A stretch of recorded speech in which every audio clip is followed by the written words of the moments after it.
This time I woke up to a loud noise, like a trumpet call. It was so loud, and it scared me. You don't think about it, like, there was no thinking. I just grabbed my daughter, who was woken up by the noise too, and your only thought is you have got to move.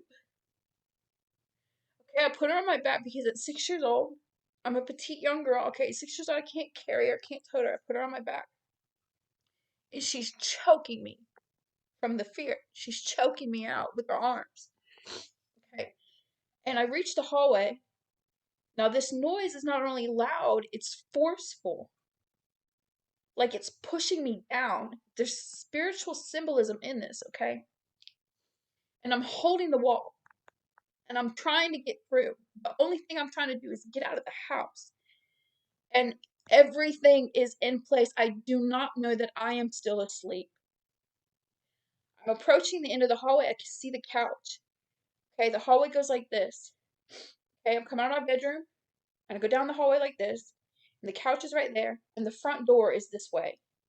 So coming down the hallway, I can see the couch. I'm getting closer. I'm still pushing, pushing, pushing, pushing. I turn around that corner where the couch is, and I turn around and I'm headed straight to the front door. And I bump into a man standing right there at my front door. And then all I saw when I bumped into him, all I saw was his shoulders, chest, down. I never saw his head. I never saw his face. Shoulders, chest, down. Right there at my front door. And I woke up in fear, confusion, which is what science says happens.